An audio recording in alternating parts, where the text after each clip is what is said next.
We are delivering. I'm excited about this. There is a Republican running for the mayor spot here in Baltimore City.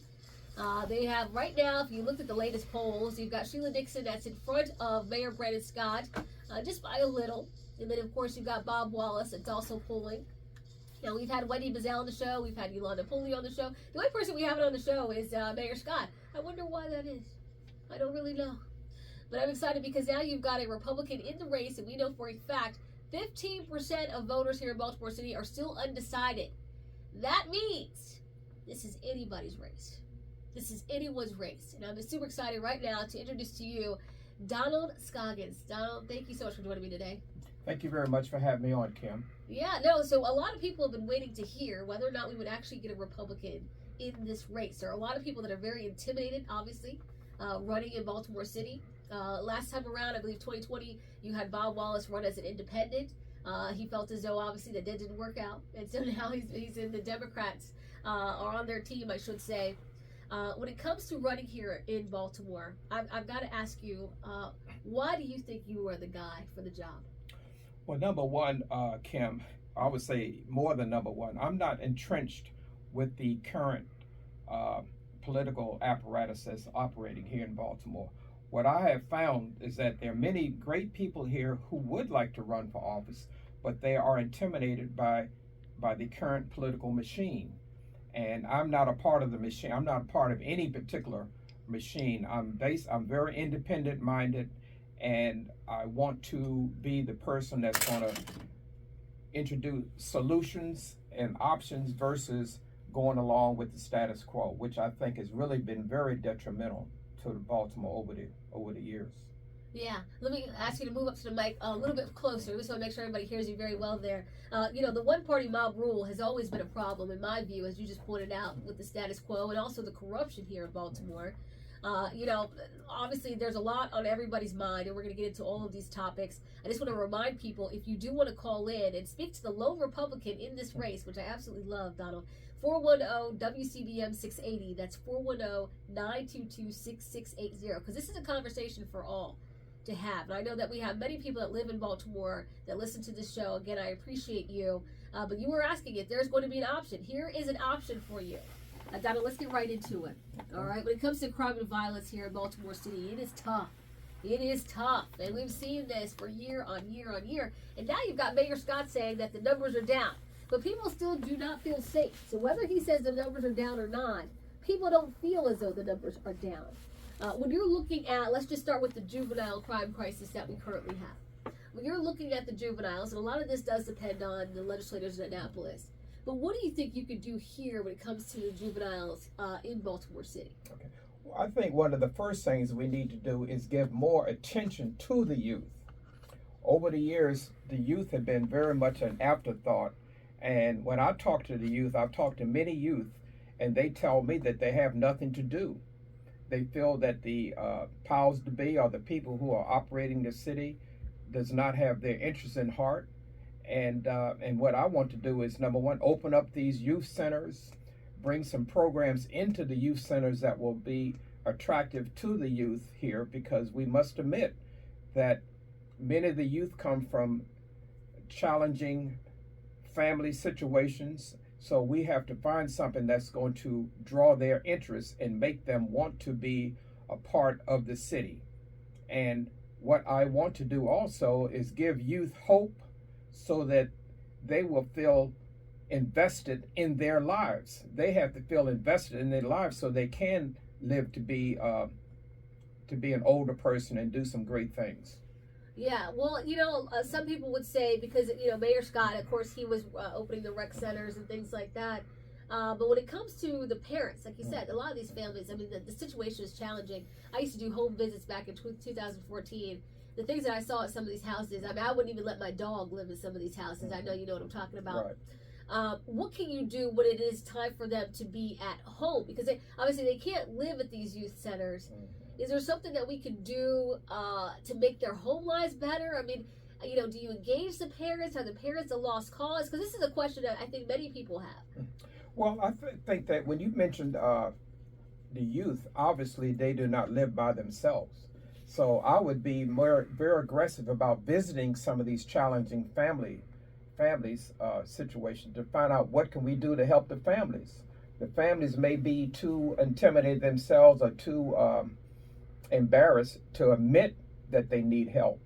So I would put together, I hate to say another program because Baltimore already has 1 million programs, but I would try to put something together that's effective in terms of addressing the challenging families. And one thing, since housing is my background, I would do whatever I can to break up these enclaves of poverty, because when people are in impoverished situations and you have them all clustered together, that doesn't help families who may even try to improve their lives. So we have to do several things, and it's not one particular thing, but we just have to be very diligent about it and maybe try 4 or 5 different things, even if it means I've often thought about maybe having a bus trip, just taking some families away from Baltimore so they can just get a respite. You know, people need to have, they just need to have a break. And I think the families here, in many cases, they feel hopeless also. So we need to help the families. Yeah. Well, you mentioned there your background, just in case the audience is not aware, what is your background, Donald? Well, I have a very interesting and very, I would say, quite diverse background. My education is in housing. Got a degree in architecture at Hampton, and I got a master's in urban regional planning at the University of Pittsburgh. And I got into housing because I've always enjoyed houses. Even when I was a little kid, I used to draw houses on a cardboard sheet, and I draw homes. My father was an electrical contractor in Tulsa, Oklahoma, and I used to go with him on weekends, and sometimes during the summer we would go at the houses that he's wiring and all. So I just love houses. I love the smell of the wood. I love to see things being constructed. So that got me into the field that I'm in today. And I found out that when people have a nice, comfortable home to live in, that does something to their spirit. It makes them feel good. I've seen people who come from who live in what I would say deficient housing. I see how they interact among themselves and even with other people. Sometimes they're embarrassed to bring people over to their home because they do not like their housing situation. So I think housing has got to be quite a big facet in our daily lives and in our development. Yeah, we'll talk about the vacant housing here in a little bit, because of course that's huge, and you have a great background for that. Really quickly on the juvenile situation, you got repeat violent offenders, you got juveniles robbing people at gunpoint, carjacking people at gunpoint, in a Baltimore ran by Donald Scoggins. Are we locking these kids up? Well, I put it like this. Personally, I'm a very compassionate person, but at the same time, I do believe in tough love. And I think that it's unfortunate that some of these young people in the situation they're in, but some of them they're so brazen that I think that you really need to have a firm hand in dealing with them. And while you're dealing with them, we need to make sure that in terms of the rehabilitation process of these young people, we are being very firm as to what they need to do and let them know that they're not going to be coddled. So I think, and I'm very much in favor of what the Mr. Ivan Bates is doing with his job, because you have to be very firm. You can't let these kids know that they're going to get off scot-free when they do something like this. Right. So you're locking them up. Yeah, I'm going to lock them up. Yeah. All right. And also, in addition to locking them up, I would also come up with ways to have their parents are accountable too. These teenagers, 14, 15 years old, creating the havoc that they're doing. What are their parents doing? Their parents need to be held accountable too. Yeah, no, I agree with you. When it comes to, again, juveniles, we see there's still some of the squeegee workers on the streets of Baltimore. In a Baltimore run by Donald Scoggins, are there squeegee workers on these corners? No, they will not be squeegee workers. What I will do is come up with some type of way that these young people can earn, not give, but earn some money to do some things so that they're not feeling that they have to get $5 or $10 or whatever they get doing that, because I don't think that's a path to training them to be able to be viable in the future. We need to come up with, maybe this will be a long-term thing, but I think we need to figure out a way how we can find some jobs that are age appropriate for these young kids to be able to earn a little bit of money, and at the same time train them as to what it means to be responsible. Yeah, well, you're nicer than me, Donald, I have to say. See, I'm taking out the paddy wagon and I'm locking them up. Well, I said I don't care. I mean, this is ridiculous now. I mean, we saw the murder of Timothy Reynolds, right. But I agree with you. You got to give these kids some other options. And it's sad because a lot of this comes from the home that they live in. Right. And then also, which we're going to talk about here in a second, the education system. Before we get into that, which we'll get into that in a second, in your Baltimore, again, we're joined by Donald Scoggins, the lone Republican in the mayoral race here in Baltimore City. Do you keep Commissioner Worley as your commissioner? Here's the approach that I would take. I believe that whoever we have in that particular role, I want them to be very much into community policing. I believe that the commissioner should be very versed in making sure that his team or his subordinates are very active in terms of trying to get to learn the community and get to be a little more effective in that way. Now, as far as keeping the commissioner, he just got this job, or he was just appointed, even though he's been a part of the police department for many years, he's just been appointed.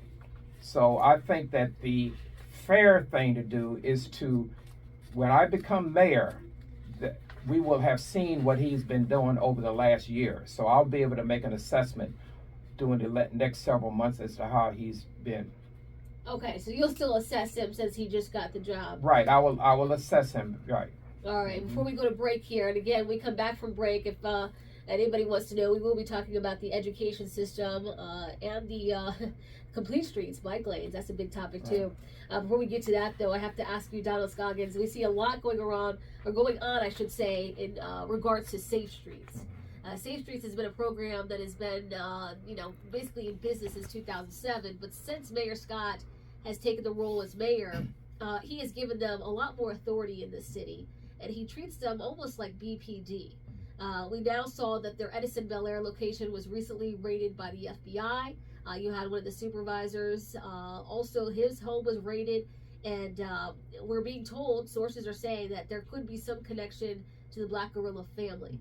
In a mayor, or in a Baltimore run by you, Safe Streets. Do you keep Safe Streets the program? Do you change it in any way, or do you just get rid of it altogether? What I would do, I think the original intent of Safe Streets was very honorable, and perhaps it was well intended, but I do not think that you should have a separate organization from the police department doing police work. The police are there for a reason.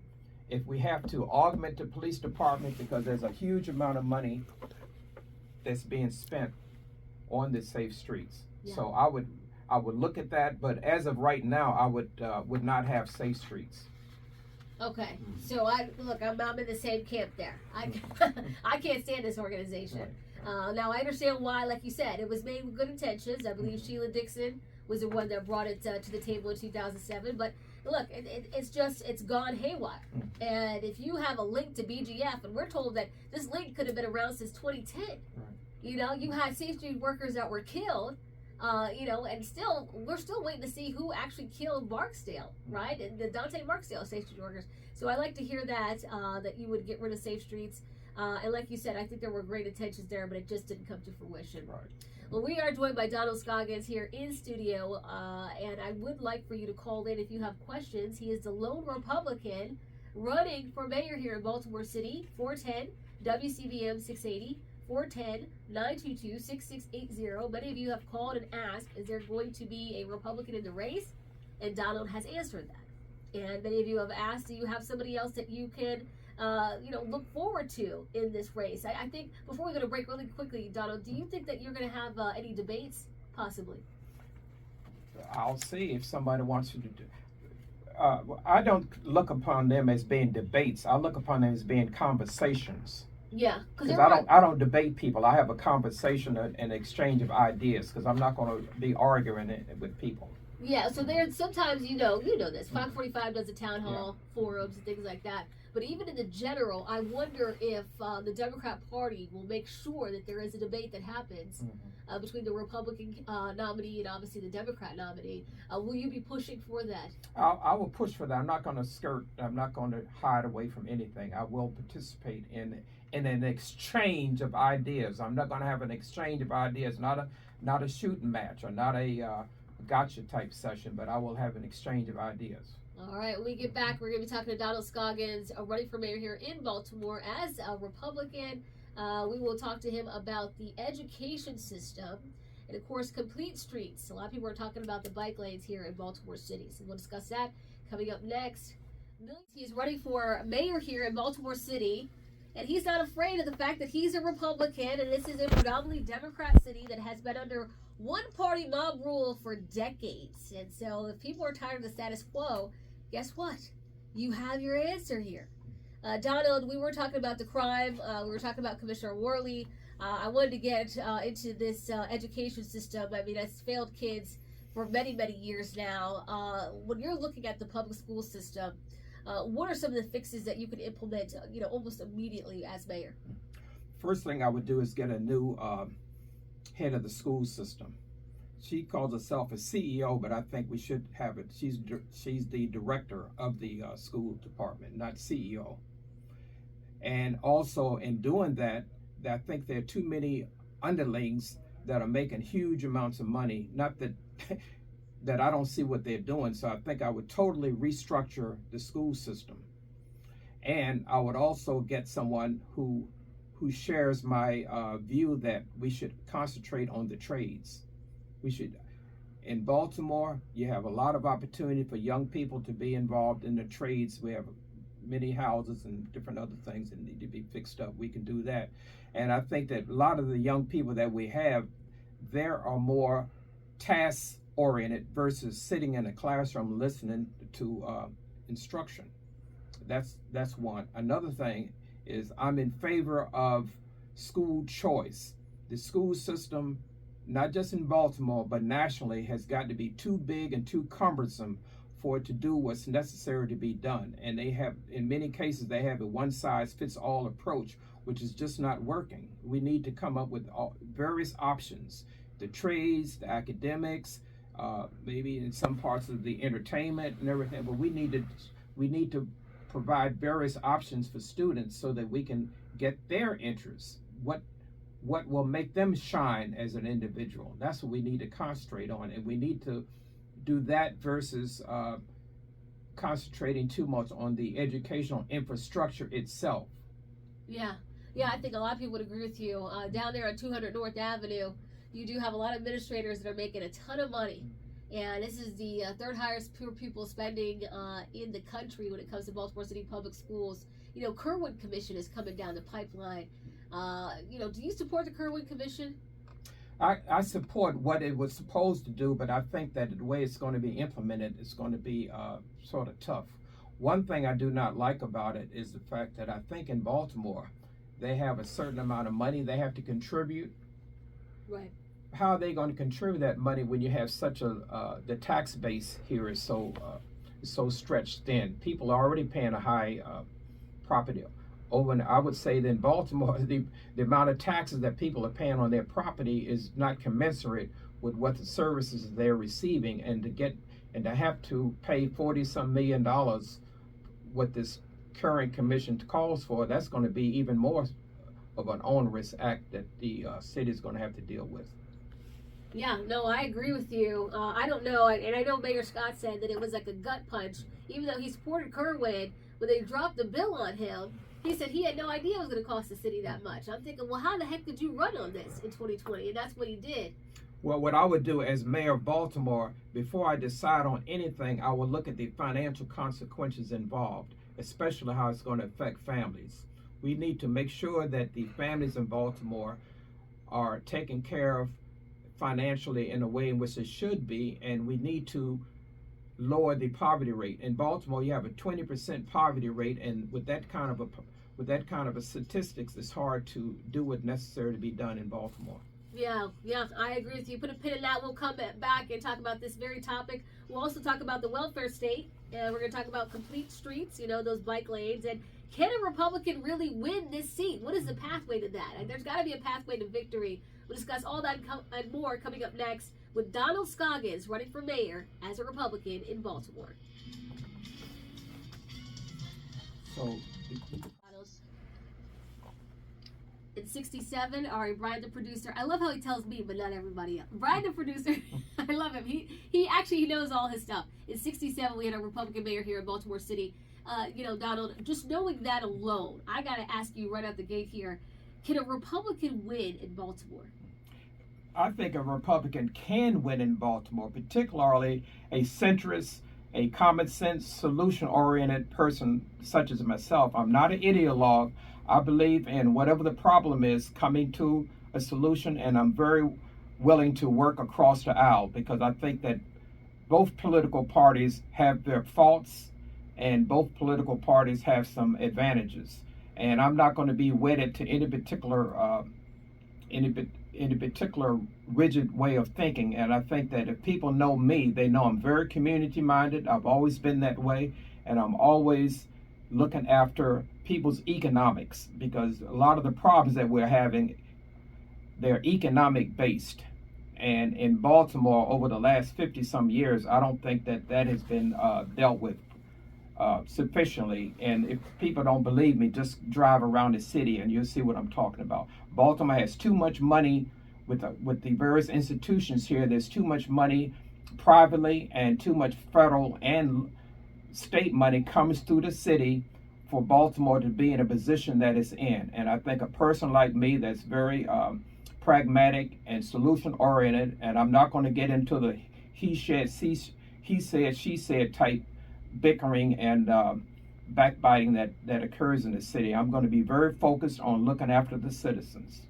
Yeah, and I just want to make sure people have the number. If you want to call in, you can ask questions here to Donald Scoggins. It's 410 WCBM 680. That's 410 922 6680. On that note, Donald, I would assume that most of city council will still be a bunch of Democrats.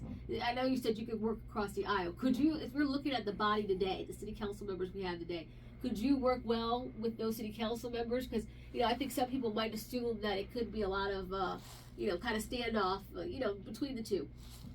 I think that I can work with them, especially if we have a meeting of minds. If they are really concerned about the residents of Baltimore and not only politics, I think that we can work across the aisle. Because at this stage, obviously, I know the chances of a Republican winning in Baltimore is slim to none. So I'm not going to play politics. I'm going to play what's best for the people, and that's what I would expect for the various council people to do. Yeah. So right now you got a city council where they want this city to be a sanctuary city. How do you feel about sanctuary? I'm not in favor of a sanctuary city. Baltimore citizens who live here have enough problems itself than to be bringing on another burden in terms of finances and dealing with housing and other things that's here in Baltimore. I don't think we need to do anything else that's going to distract us from trying to make Baltimore the way it can be and the way it used to be. Yeah, and I will note, Governor Larry Hogan, he didn't do so bad as far as the support in Baltimore City. There were some people that thought he was ignoring Baltimore. I got to ask you, as a Republican, do you support President Trump? I'm more concerned about Baltimore than President Trump. Yeah, no, that's good, because I can tell you what, when I ran in Baltimore, I know there were a lot of people that weren't so happy about my support for Trump. And we're talking about Baltimore City, like you said. And Joe Biden, he did very well, overwhelmingly here, obviously. Right. And I like the fact that you said that he's not a concern, because I tell people all the time in the city, Trump is not your concern. You had these same issues before 2016. So I appreciate that. Moving forward, obviously we're Republicans here having a chat. What are your thoughts on the welfare state? Well, my thoughts on the welfare state is, I put it like this: when I'm mayor, I'm going to be representing all the people of Baltimore, black, white, pink, or green. However, it pains me to say that the black community is in a very perilous state. We need to have a reset. The government is too much in our lives. And I think that we need to bring family needs to be first and foremost. We need to bring the mother and fathers back into the home together so they can look after their children. We need to bring standards back into our community like they had, I would say, many years ago. We had standards at one time. And we need to, in terms of the black community, as well all communities, but in terms of the black community, we need to own our future. We need to own ourselves. Over the years, we've gotten to be bought by the government, which i.e. liberals. Liberals have come up with policies that they think they really come up with policies that they want, not what's best for the community. And I think that we need to get back to that. You mentioned the welfare state. The welfare state feeds on itself. In order for the welfare state to survive, it needs to have an underclass. And the underclass has gotten to be the black community, which pains me to say that, but that's what has happened. We are becoming a permanent underclass. And there are other ethnicities that have not been here as long as the blacks have been, but they are eclipsing us. Because number one, their families are more intact, and they are more willing to, I wouldn't say use the word willing, but they have not over the years policies have not, how should I put it, encouraged certain kinds of habits that are not conducive for having a successful life.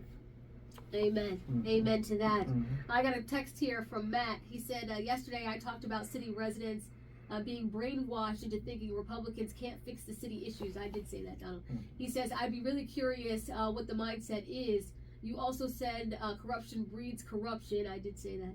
Do you think the Democrats have a strong arm on the city? Could it be possible the corruption is so deep, no matter what the vote is there, will be a Democrat winner? When things don't make sense, the city continually votes Democrats.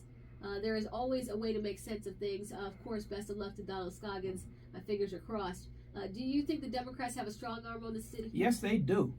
They have a strong arm on the city, and that has been very unfortunate because I know people who would like to run for office, but they would not want to run for office as a Democrat. And they feel that the chances of a Republican are slim to none, like I said earlier. And I think that the Democrats have such a strong arm on the city that a person who may be, I would say, a moderate or a person who is not an ideologue, if you're not one of those things and you're not a progressive, you cannot win in Baltimore by and large. And I think we need to have another option, another way of thinking, another way of doing things that will help the city. And we know Baltimore is a predominantly black city, and there's quite a few blacks I've talked to tell me privately that they want me to win because they want to hear the truth. Yeah, I would think so. And like I said, I have a lot of people that call the show and say the same thing.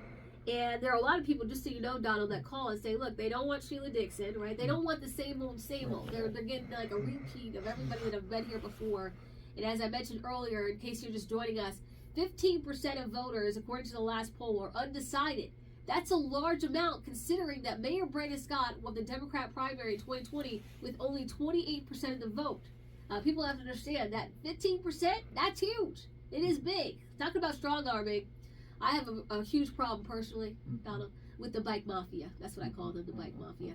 You got Complete Streets is an organization that is basically strong arming everybody into putting bike lanes all over the place, even on Gwen Falls Parkway, where no one in that community wants a bike lane. They said it is now very dangerous to have that bike lane there. You got the firefighters, you got ambulances, you got all these first responders trying to get through in this situation. What are your thoughts on Complete Streets and all of these bike lanes? I would say that should not be all over the city. There may be certain places where it's more condensed, where you can ride a bike and not have to worry about maybe getting hit by a car or something like that. But I don't think that should be forced to be all over the city. I mean, Baltimore is a sprawling city. It has areas that are dense, very dense, and it has areas that are not so dense. So the areas that are not so dense, and in particular the areas that's not conducive for even riding a bicycle, I wouldn't think that we should have bike lanes there because it takes up space. When you're driving your vehicle, you can't be in that particular lane, and that takes up space from cars going to and fro. So I don't think that should be a rigid. Uh, I don't think that should be a rigid criteria for our streets all over the city. Yeah, I've actually had former council president Lawrence Bell on this show, and he's with that group, the advocacy group that's against complete streets. They've had enough of these bike lanes, and you even see them. I've seen them in the Penn North corridor. Now, who the heck is riding their bike on Penn North? Nobody, absolutely no one, and it's making traffic patterns a lot worse. And of course, there are many people saying the community wasn't involved in a lot of those decisions that were made. And so that's why I wanted to ask you too, as far as community involvement, how can you get Baltimore residents to be able to really voice their opinions and really, just do what it is that they want to see happen, right? How can you get more community involvement here in what goes down in Baltimore?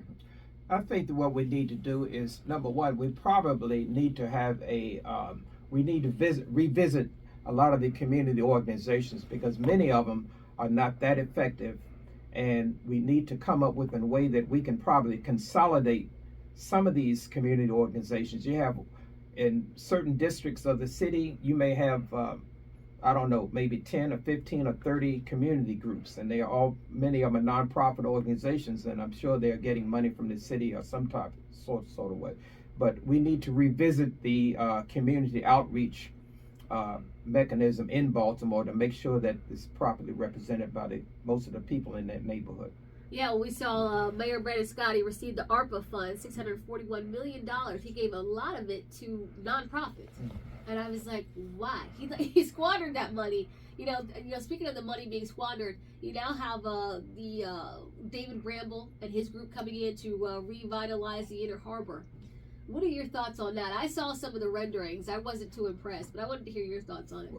Well, number one, as I would say, pulling on my background as an trained architect and also as an urban planner, I think that the proposal needs to be revisited, and the potential cost request from the city, I think, is unconscionable, considering all the other problems that exist in the city. That's going to be a private development, and I think that more concern needs to be given to utilizing that money for some other things in the city other than, I would like to see the Inner Harbor redeveloped and become a more vibrant place as it used to be years ago. But I think that from what I've seen, it's a little bit too dense with housing down there. I think how many stories is it supposed to be? Right, and they wanted to put affordable housing units in it too, which I thought, here you have all these upscale housing units, and then they want to throw in the affordable housing units, on that, because I know this is your background. Right now, they're forcing a lot of landlords to take some of these Section 8 vouchers. In your mind, is that something that needs to happen? Do you feel as landlords should be able to decide who their tenants should be, or should they have to take a certain amount of vouchers as well? I don't think landlords should be forced to take anybody. I think landlords should be they should be fair in looking at a person's application and making sure that they can pay the rent that they have to pay. But I don't think landlords who are going to be on the hook for paying the debt, I don't think they should have to be forced to just to take people. Now, in terms of inclusionary housing, which is what you were referring to, I believe that there should be some way to help people who are in need, but they do not. I mean, to me, I don't think it's necessary that you have to put them in upscale housing downtown. We have so many vacant boarded up houses around. We can do more scattered sites or do some housing that's in build multi-units that are not quite as dense and put have the residents there, but to force them to force a developer to have to put I would say people in upscale housing, I don't think that's the way to go. I think that there will be a chilling effect on other developers who might want to come and do some things in Baltimore that are not even downtown. So I think that we need to revisit that exclusionary housing Yeah, well, coming up next, Donald, in case you're just joining us, we're speaking to Donald Scoggins, running for Baltimore mayor here in the city of Baltimore. As a Republican, which is not easy to do, we do want to talk a little bit about the vacant home situation. I know you've got Dixon talking about eminent domain. I want to get your thoughts on that. I do want to talk about just some of the other smaller issues. Well, some of them aren't small, right? The city government agencies, they're not being ran very well. We see a lot of problems with Department of Public Works and some of the other agencies. And then just last night, we were told the light rail won't be working in Baltimore City. Now, I know a lot of that is state issues, right? Because the Maryland Department of Transportation, they did not inform everybody about the maintenance issues. But I would think that Baltimore City would have known about the maintenance issues, especially if you had a situation where you've got smoke and fires coming from some of these light rail cars. They would have had to know. They even had the videos to show it. So we'll talk about that coming up next. Of course, if you want to call in and ask a question, we have Donald Scoggins here for just 10 more minutes. It's 410-WCBM 680, 410-922-6680. We'll discuss all that and more coming up here. Do you have somewhere where people can follow you and keep up with you in this race? Yeah, they could go to my Facebook page, which is Donald E. Scoggins for mayor. Okay, and then that'll be easy to keep up with you and see what's going on. They can send me a direct message or something. Yeah, before the break, we were talking about the vacant housing. Like I said, Sheila Dixon wants to do eminent domain. You have a background here in housing and development. What would you do with the vacants? Okay. Number one, what I would do first and foremost is the first thing I would do is put a pin in selling of these vacant houses, because the way they're being done now, they're helter-skelter, and there's no rhyme or reason as to how they're selling these properties. I think the properties should be sold based on their potential to be fixed up, number one, and where they are located. If you have a vacant house that's in the middle of a block where the other houses are not, are in, I would say, relatively okay condition, then I don't think that would be a conducive area for eminent domain. I would first look at areas that are, and you mentioned Sheila Dixon talking about eminent domain. There are times when that may be possible. If you have a block that's very dilapidated and very blighted, and you have several properties there that are interfering with a potential viable development, perhaps you will have to use eminent domain, because some people will buy these properties and just sit on them waiting for something like this to happen, and they think they can make a killing or make a mint. I don't think that's the way we want to do it. So in that particular instance, maybe eminent domain is appropriate. All right, I got Jan in Baltimore on the line. Jan, you had a question for Donald?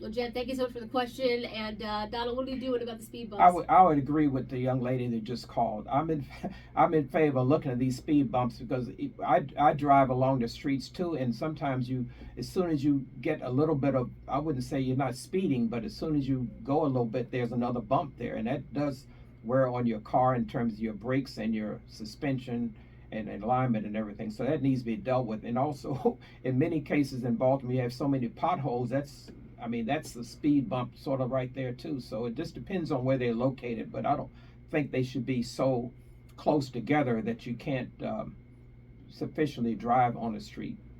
Yeah, no, I know a lot of people have issues. Again, this comes from the complete streets, and I call it the bike mafia. Donald, I have just a minute here. The BGE conduit, that was a huge discussion. It wasn't very transparent. Did you support that? No, I did not support that, because number one, that is an asset that the city held, and I didn't see any reason what were they going to use the money for that they got.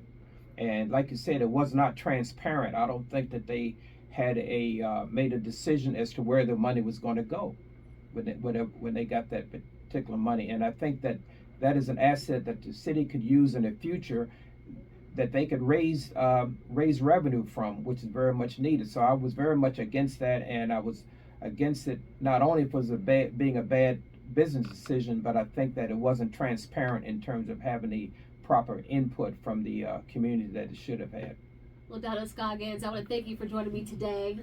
You know, it's nice to see a Republican step up to the plate. I know many people are intimidated, but you are not.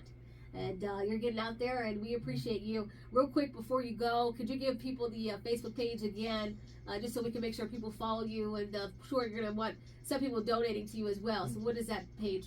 Donald E. Scoggins for mayor. All right. I'm going to wish you luck here. I hope that you do come back. You know, you're welcome back anytime. But you know, this is going to be a tough fight.